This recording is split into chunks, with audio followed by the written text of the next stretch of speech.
La première personne que j'avais soignée, ce n'était pas une femme enceinte, c'était une femme qui avait été violée à 500 mètres de l'hôpital. J'étais gynécologue, je pensais pouvoir faire face plutôt à la mortalité maternelle. Et d'un seul coup, je me trouve aujourd'hui à me battre contre la violence qui est faite aux femmes, une violence sans nom, une violence qui est tout à fait délibérée.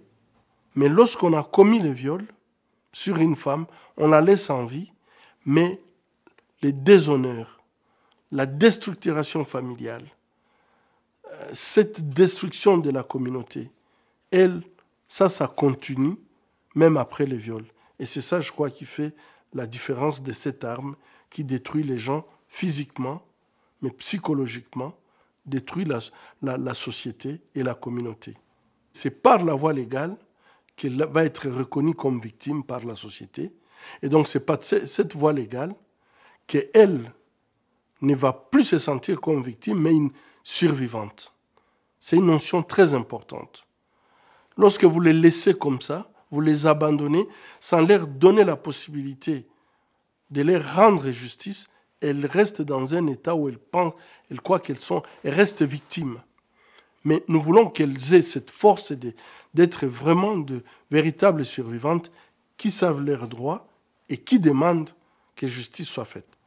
Donc, il est très important de lutter contre l'impunité pour montrer la volonté de la communauté, la volonté de l'État de ne pas accepter des actes de barbarie comme ça sur le corps des femmes.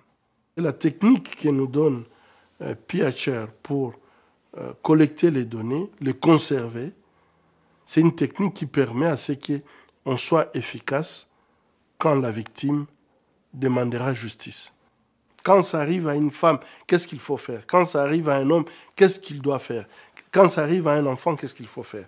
Et là, je pense qu'avec PHR, on a beaucoup travaillé pour que ces connaissances soient portées aux médecins, aux assistantes sociales, aux infirmières, pour que tout ce monde médical sache exactement qu'est-ce qu'il faut faire pour pouvoir aider la victime à avoir les preuves de ce qui lui est arrivé.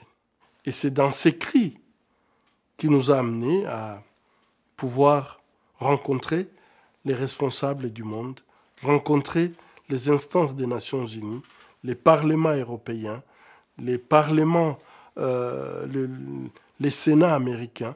On a essayé de voir tout le monde pour dire « vous pouvez faire quelque chose ».